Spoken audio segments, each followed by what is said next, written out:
Welcome to GDW Widgets. Their monthly data update has just been completed. First stop for Jen, their e-commerce head, is the executive summary. This contains the highlights for the month and will point her at the most important places to start her monthly review. This month, the story suggests that changes to traffic quantity and quality are potentially impacting on performance, and specifically flags an issue in email marketing effectiveness, where a deep dive might be worth undertaking. Before she follows the story, Jen does a quick check of her 4 key metrics, which have been chosen as trackers for the overall performance of the digital channel in the business. This shows nothing radically amiss, so with the general flag on traffic, she starts going deeper into locate. Here, the summary suggests that despite an increase in organic search impressions of 75% last week, organic search traffic had only increased by 1% over the same period.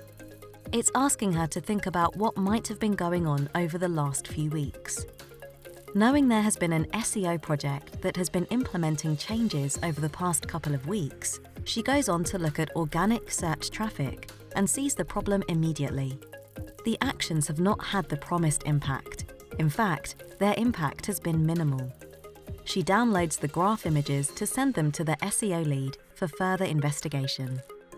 The exec summary had also highlighted an increase in paid traffic, albeit at a significantly increased level of spend. So her next deep dive is in the acquire quadrant.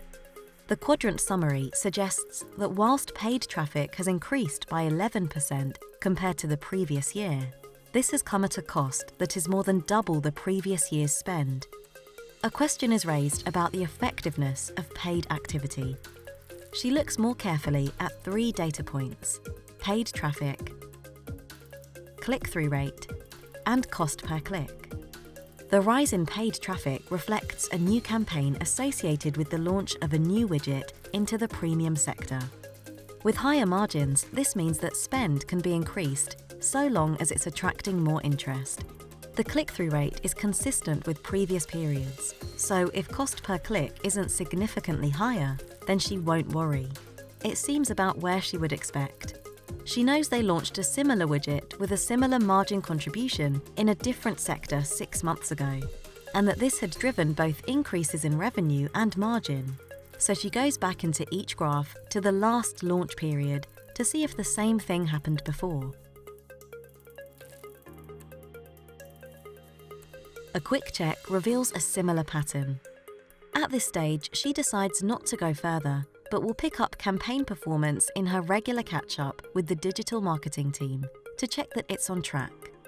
Finally, there was a flag on email marketing performance in the executive summary, so she heads to the retain quadrant to look in more detail. The quadrant story highlights that whilst email open and click-through rates have increased, a positive improvement, the number of subscribers and email sent have plateaued.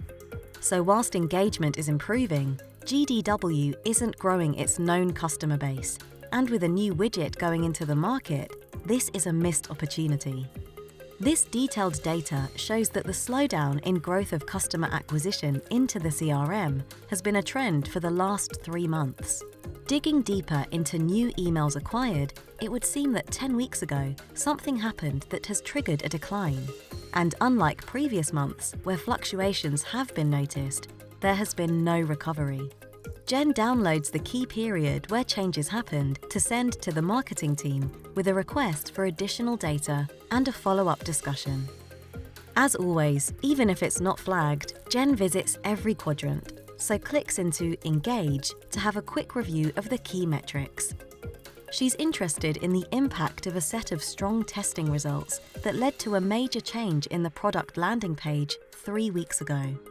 The data points on conversion, average order value, or revenue per user haven't moved.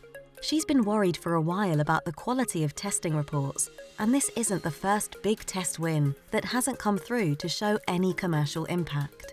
One for a more strategic evaluation of the testing process, she makes a final note to dig out the last 5 tests and do a compare and contrast with the actual results across a range of her 4Front metrics next week.